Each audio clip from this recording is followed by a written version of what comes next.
5वें पद के अंदर इब्रानियों का लिखने वाला 13वें अध्याय में कहता है कि तुम्हारा स्वभाव लोभ रहित हो और जो तुम्हारे पास है उसी में संतोष करो। आज के युग में शब्दों और भाषा के द्वारा किसी भी बाइबल की शिक्षा को इतनी आसानी से बदल लिया जाता है कि हमें लगता है कि नहीं हम लोभ नहीं कर रहे हैं, है ना। जैसे आजकल जो है वो ग्रीड, जो लोभ है, उसके लिए एक शब्द का इस्तेमाल किया जाने वाला है एम्बिशन, कि साहब हमारे बच्चों में बहुत एम्बिशन है अच्छा धन कमाने की, अच्छा जीवन जीने की। हाँ, जब वो लोग दूसरे बच्चों को, दूसरे लोगों को देखते हैं कि उनको बहुत अच्छी सैलरी मिलती है, इतने का पैकेज है, उनके घर में ये व्यवस्थाएं हैं, उनके पास 4 व्हीलर है, उनके पास AC लगे हैं घर के अंदर, तो हर मनुष्य की ये इच्छा होती है, विश्वासियों की भी होती है। तो इब्रानियों का लिखने वाला उनसे कह रहा है कि तुम्हारा जो स्वभाव है लोभ रहित हो। तो अगर आप सोसाइटी में जाते हो तो लोग आपको एनकरेज करते हैं कि भाई आप एम्बिशियस नहीं हो, आगे नहीं बढ़ना चाहते हो। लेकिन जब आप एम्बिशियस हो जाते हो तो उसके पीछे जो है वो आपकी लोभ की भावना नहीं होनी चाहिए कि आप ज्यादा से ज्यादा धन कमाओ, चाहे वो मेहनत से कमाया हो, किसी को धोखा दे के कराया जाओ, चाहे किसी को लूटपाट के किया जाए, या जो है वो पत्ते वगैरह जो जुआ वगैरह खेल के कमा लेते हैं उससे हो। ये चीजें लोभ को पैदा करती हैं। तो लेखक जो हैं इब्रानियों का वो कहते हैं कि तुम्हारा स्वभाव लोभ रहित हो और जो तुम्हारे पास है उसी में संतोष करो। जो मैं बात को आपको बता रहा हूं कि आजकल डेफिनेशन ही बदल दी है। बहुत सारे मसीह समाज के अंदर भी बहुत सारे प्रचारक ऐसे आ गए हैं जो आपको इस बात के लिए उत्साहित करते हैं और आपको बताते हैं, वो जीवन जीने के लिए उत्साहित करते हैं जो व्यवस्था के अनुसार था और जिन बातों का ओल्ड टेस्टामेंट के अंदर जो है वो परमेश्वर ने इस्राएली लोगों से कहा था। जब आपको वो लोग व्यवस्था विवरण 28वां अध्याय पढ़ के सुनाते हैं कि देखो परमेश्वर ये कहता है तुम धन्य है तू घर के अंदर, धन्य है तू बाहर, धन्य है तू खेत में, तू जहां हाथ डालेगा वहां तेरा भलाई होगा, मैं तेरे साथ रहूंगा, तेरे को धन भरूंगा, तू जो बिजनेस करेगा उसको चौगुना बढ़ाऊंगा। तो ये जो बातें कह करके आपको ये शिक्षा दी जाती है, ये आपको बेसिकली आपके मसीही जीवन से डाइवर्ट करती है, वो आपको दूसरी ओर खींचती है और अनजाने में आपको ये सिखाया जाता है कि आपका परमेश्वर जो है आपको धन संपत्ति देने वाला परमेश्वर है, आपको सांसारिक जीवन के अंदर खूब आशीषित करने वाला है। ये सारी सांसारिक आशीषें हैं। और इब्रानियों का लिखने वाला तो कह रहा है कि तुम्हारे पास जो है ना, अरे उसी में संतोष करो। क्योंकि हम तो एक तरफ तो हम ये शिक्षा हमें दी जाती है, तुम तो परदेशी हो, तुम तो यहाँ थोड़े समय के हो, और दूसरी तरफ हमारे बहुत से पास्टर प्रचारक हमें ये कहते हैं कि धन तुम्हें परमेश्वर देना चाहता है, तो जितनी आवश्यकता है उसके अलावा अगर आपके पास धन आ जाता है तो वो तो फिर या तो आप सोना खरीद लेते हो, या आप जायदाद खरीद लेते हो, या आप बैंक में FDR बना लेते हो। तो परमेश्वर का कहने का है की तरफ से जो परमेश्वर देता है, अगर आपको परमेश्वर ने एक घर दिया है रहने के लिए तो ये परमेश्वर की ओर से आशीष है, उसी में रहो आप, है ना, जीवन भर। बहुत से लोगों के पास तो अपना घर नहीं होता है, वो तो किराए के मकान में भी रहते हैं, तो क्या वो संसार में जीवन नहीं भी व्यतीत करते? कई लोग तो पूरे जीवन उपरांत किराए के मकान में ही पैदा होते हैं, कि किराए के मकान में रहते हैं और किराए के मकान में उनकी मृत्यु हो जाती है। लेकिन अगर परमेश्वर ने आपको रहने के लिए एक वो दे दिया घर, तो ये तो परमेश्वर की आशीष है। यही समझिए कि घर तो परमेश्वर का है, मैं तो किराएदार हूं, जब तक मैं जीवित हूं परमेश्वर ने मुझे दिया है ताकि मैं किराया भी नहीं दूं इस घर का और आनंद से रहूं। तो परमेश्वर का वचन जो है हमें ये सिखाता है कि हर चीज में हमें जो है संसार की विलासिता से दूर रहना है। और मैं जो बात ये कह रहा था कि आजकल जो भाषा बदल गई है, टर्मिनोलॉजी बदल गई है, बाइबल की शिक्षाओं को बहुत ही हल्का कर दिया है। जैसे मैं आपको कहूं कि जैसे पाप है ना, लोग जब ये पढ़ते हैं कि बाइबल में कि तू पाप मत करना, पाप ये नहीं करना, ये चीज पाप है, तो लोगों ने उस आजकल बहुत सारे प्रचारक कहते हैं ये पाप नहीं है, ये मिस्टेक है, आपसे गलती हो गई। क्योंकि वो ये कहते हैं कि आपने एक बार आके अपने पापों की क्षमा मांग ली, उसके बाद तो आप पाप कभी करोगे ही नहीं। अब जो भी काम करोगे वो आपकी गलती कहलाएगी। परमेश्वर उसको गलती मानता है, परमेश्वर उसको पाप नहीं मानता। तो मेरे प्रिय भाइयों और बहनों, मैं इस शिक्षा के साथ सहमति नहीं रखता हूं। मैं आपको एक बात बहुत स्पष्ट करना चाहता हूं कि शैतान ने बहुत सारे ऐसे शब्दों का इस्तेमाल किया है जो आपको पाप करते रहने के लिए उत्साहित करते हैं। जैसे अगर आपने कोई गलत काम किया, पाप किया, और आप ये जानते हो कि बाइबल में ये बात पाप की श्रेणी का अंदर आती है, अनाज्ञाकारिता भी परमेश्वर की ओर से पाप ही है, तो आप क्या कहोगे? ये तो बाय मिस्टेक हो गया। आप उसको मिस्टेक समझोगे, है ना? मिस्टेक नहीं है ये पाप है।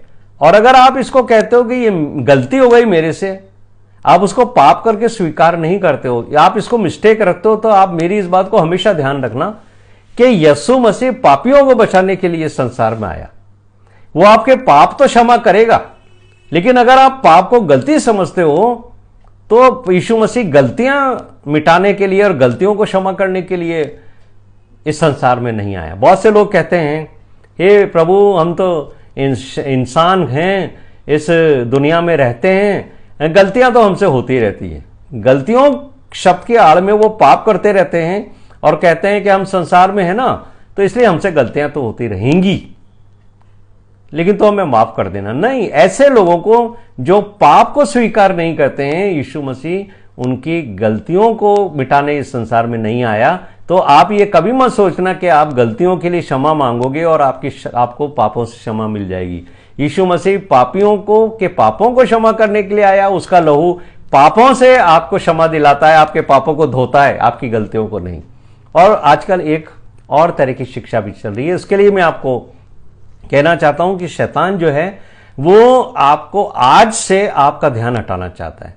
इब्रानियों की पत्री में हमने पढ़ा था ना कि परमेश्वर कहता है, यदि आज तुम उसका शब्द सुनो तो अपने मनों को कठोर न करो। यानी परमेश्वर का वचन हमें यह बात उत्साहित करता है, आज का दिन परमेश्वर ने बनाया है, आज का दिन तुम्हारे जीवन में धन्य है, आज तुमसे परमेश्वर बात करना चाहता है। आज अगर तुम्हें वो आईना दिखाता है अपने वचन से कि तुम ये जानो कि तुम अपवित्र हो, तो उसको तुरंत ठीक करो।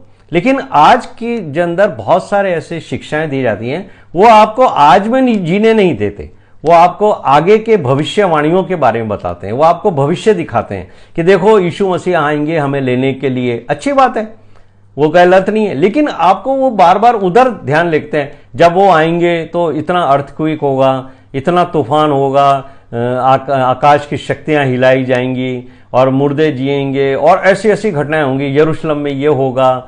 और जो यहूदियों के रब्बी हैं उन्होंने अपनी किताबों में 5000 साल आगे की भविष्यवाणियां लिखी हैं। तो जो लोग आपको भविष्यवाणियों की ओर आपका पूरा ध्यान आकर्षित करते हैं, तो उनकी जो शिक्षा है वो बेसिकली शैतान की वो चाल है जिसको हर विश्वासी को समझना चाहिए कि जब आप ऐसे कार्यक्रमों में, ऐसी सभाओं में भाग लेते हैं जहां आपको सिर्फ भविष्यवाणियों के ऊपर आपका ध्यान बढ़ाया जाता है, वो ध्यान शैतान आपके ऊपर से हटाकर भविष्य की ओर ले जाता है, ताकि आज आपके अंदर जो पाप हैं, जो आप अपवित्र जीवन जी रहे हो, उससे आपका ध्यान हटा दिया जाए, ताकि आपको यह महसूस ही नहीं हो कि आपके अंदर कोई पाप है जिसकी आप क्षमा प्राप्त कर लो। और अगर आज के 10 साल, 5 साल, 3 साल या आज रात्रि को भी आपकी मृत्यु हो गई, तो वो जो भविष्यवाणियों की आपने सभा अटेंड करी, उससे आपको कोई फायदा नहीं हुआ, क्योंकि आपके अंदर जो है पाप है, पापों की तो क्षमा आपने मांगी नहीं, और आप भविष्य के बारे में सोचते रहे कि परमेश्वर आएगा, यीशु मसीह मुझे यहां ले जाएगा, ऐसा होगा, स्वर्गदूत आएंगे और हम तो उठा लिए जाएंगे, हम तो चले जाएंगे। लेकिन आपने अपने जीवन के पापों की क्षमा नहीं मांगी है, आप कैसे आपको यीशु मसीह लेके जाएगा? तो ये आपके विचारों को और आपके पापों से आपको भटकाने का एक नया तरीका है। तो ऐसे जो खतरनाक तरीके के प्रचारक हैं, जो आपको सिर्फ भविष्यवाणियों के ऊपर आपका ध्यान ले जाते हैं, वो उनसे आप सावधान हो जाओ, बच जाओ, क्योंकि परमेश्वर का वचन आपसे ये कहता है आज का दिन तेरे लिए इंपॉर्टेंट है। आज तू मेरा वचन सुनता है तो अपने पापों से क्षमा मांग, कल जो है वो तुझे ये मौका नहीं मिलेगा। परमेश्वर के न्याय शासन के सामने जब आप खड़े होंगे तो परमेश्वर आपसे कहेगा, तेरे को मैंने अपने वचन के द्वारा ये शिक्षा दी कि तू अपने जीवन के अंदर छिपे हुए पापों को जान, तो जब यीशु मसीह से आपका इंटरेक्शन होता है तो यीशु मसीह आपके जीवन में प्रकाशन करता है। वो छिपे हुए पाप भी आपको मालूम होते हैं जो जिन पे आपका ध्यान नहीं जाता है। जो जब हम जक्कई की बात करते हैं ना कि जक्कई जो है वो पेड़ के ऊपर था और यीशु मसीह को उसने देखा तो यीशु मसीह को घर लेके आया। उसी दिन आप देखो कि थोड़ी देर में ही जब यीशु मसीह के प्रवचन उसके घर में हुए, उसके बाद उसने खड़े होकर क्या कहा था कि हे प्रभु, मैं अपने सब पापों को स्वीकार करता हूं। उसने ये नहीं कहा कि प्रभु जब तू दोबारा आएगा लेने तब मैं जो हूं वो अपने पापों को स्वीकार करूंगा, जिसका अन्याय से लिया है उसको मैं बाद में दे दूंगा। आज मैंने तेरी शिक्षा तो सुन ली है लेकिन फिर बाद में चलेंगे तेरी। अभी तो तू ये बता कि तू जब सेकंड टाइम आएगा तब क्या करेंगे, कैसा होगा, हम लोगों को तो कैसे लेके जाएगा। नहीं, उसने उसी दिन उस शिक्षा के उपरांत अपने पापों को स्वीकार किया। तो मैं आपको यह बात कहना चाहता हूं कि परमेश्वर का वचन आपको आज अपने जीवन को यीशु मसीह के वचनों के अनुसार, शिक्षाओं के अनुसार लाने और आज अपने जीवन के अंदर छिपे हुए पापों को उजागर करता है। कोई भी प्रचारक जो आपको आज से फ्यूचर में लेके जाता है वो बेसिकली शैतान की तरफ से काम करने वाला व्यक्ति है, उससे आप सावधान रहना। 5वें पद के अंदर जो बात इब्रानियों का लिखने वाला कहता है, जो तुम्हारे पास है उसी में संतोष करो। और पौलुस भी जो है फिलिपियों के 4 अध्याय के 11वें पद में यही शिक्षा देते हैं कि जिस दशा में मैं हूं उसी में मैं संतोष करता हूं। एक बार एक अरबपति थे जिनका नाम ब्रेनार्ड था। उनसे एक जो है न्यूज रिपोर्टर ने पूछा कि आपके पास इतना सारा धन है, एक धनवान व्यक्ति जो है वो कब संतोष पाएगा अपने जीवन के अंदर, कब उसको संतोष मिलता है, बताइए आप। तो उन्होंने ये बात कही कि अगर संतोष की बात करते हो कि एक धनवान व्यक्ति कब संतोष होगा, तो अगर उसको और कुछ मिलियंस रुपीस, कुछ अरबों लाखों करोड़ों रुपए और मिल जाए तो वो संतोष उसके जीवन में आ जाएगा। यानी उनके कहने का मतलब था कि आपके पास कितना भी धन हो, यदि आप लोभ में हो तो आपके हमेशा यही इच्छा रहती है कि मुझे और धन मिलता जाए, और धन के लोभ की कोई सीमा नहीं है। इसलिए वो ये कहते हैं 5वें पद में कि तुम्हारा स्वभाव लोभ रहित होना चाहिए, जो तुम्हारे पास है उसमें संतोष करो, क्योंकि परमेश्वर ने क्या कहा है, मैं ना तो कभी तुम्हें छोड़ूंगा और न तुम्हें कभी त्यागूंगा। तो यदि आपका विश्वास इस पद के ऊपर है कि ना तो परमेश्वर मुझे कभी छोड़ेगा और न मुझे त्यागेगा, और यीशु मसीह ने जो बात कही थी कि आकाश के पक्षियों को भी देखो, जो न तो वो खाते हैं न तो वो धन को इकट्ठा करते हैं, न वो अनाज को बोते हैं, न उन्होंने घर बनाए, लेकिन मैं उनको बारिश से भी बचाता हूं, सर्दी से भी बचाता हूं, उनको रहने के लिए घोंसले भी देता हूं, उनको सुबह और शाम भोजन भी कराता हूं। तो जब मैं उनको भोजन कराता हूं तो मैं तुम्हें क्यों नहीं कराऊंगा।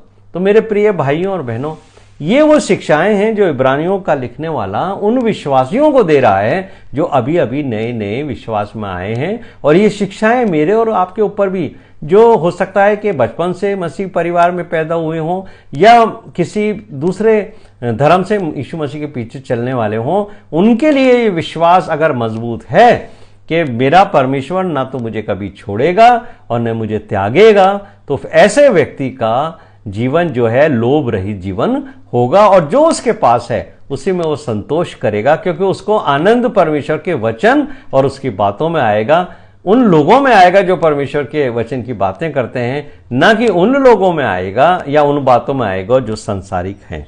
तो परमेश्वर का वचन जो है, जो ये प्रॉमिस है, और जो ओल्ड टेस्टमेंट में भी दिया गया है, न्यू टेस्टमेंट में भी दिया गया है, और ये एश्योरेंस आपके व्यवस्था में 31:6 में भी दिया गया है। तो ये एश्योरेंस है कि ना तो मैं तुम्हें त्यागूंगा न छोड़ूंगा, लेकिन ये लालची लोगों के लिए नहीं है, ग्रीडी लोगों को ये एश्योरेंस नहीं है, क्योंकि उनके मन में हमेशा